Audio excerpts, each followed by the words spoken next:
out with in a number of ways. I'm sure you're in much the same boat. Here's one way that happened to me. 13 months ago, I went to an ultrasound appointment with my wife. I had a plan for how that was meant to go. I already have a son, so I figured I knew what was happening.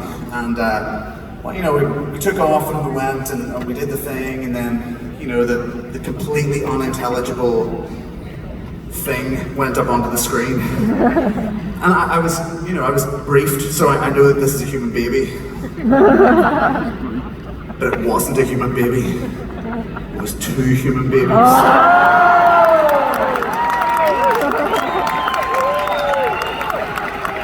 Still can't read that ultrasound.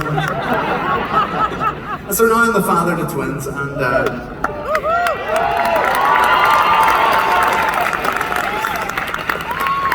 appreciate that. I've never been more glad to be on tour. Nobody said that to my wife. That's a full social media embargo on that. But that's an example of the kind of ways that God just does something that is way better than you would ever imagine for yourself, right? I think we've probably all been there, where we had a plan and God did something totally different. He intervened, and it was just greater than you ever could have hoped or imagined or asked for. And I hope that that's the place that most of us are in tonight. But the trouble is, whenever we get up here to lead worship, I'm always aware that there's a whole other group of people. And those people are maybe a bit more like me. I'm singing this from a totally different place tonight. And that's because of another doctor's appointment that we went to in that same time frame.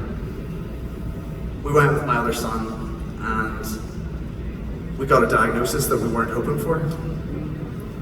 We thought we did all the right things. We prayed all the right prayers. And I'm a worship leader and Irish, so I thought that was going to count for something. But sometimes you don't get the answer you want. God has plans for your life that are different than the ones you would pick for yourself. And I bet there's a lot of people in here who are in a similar boat. And that makes it harder to sing really hopeful songs. That makes it a little bit more challenging to kind of work through this verse that I totally believe in. Just Jeremiah 29:11. He has plans to prosper us and not to harm us. He has a hope and a future. I believe that, but it's not as easy to believe that in the valleys, is it? And I think that gives us a choice, and that choice is called faith. When we don't know what God's doing, we cling to the hem of His robe. We're not following God because of what we can get from Him. We're following God because He can be trusted. And I'm willing to bet my life on it. And so tonight, as we sing this song, I'm hoping there's a ton of us in here who are just on the mountaintop and we can just sing a happy song together. But if that's you tonight and you're going through something really challenging, I just want you to lift up that song from the valley and see what happens. I really believe, and I'm willing to bet on it, that God has a plan for you that's going to be better than you ever could have imagined, and you'll look back on it and know it. This is all about plans. Here we go.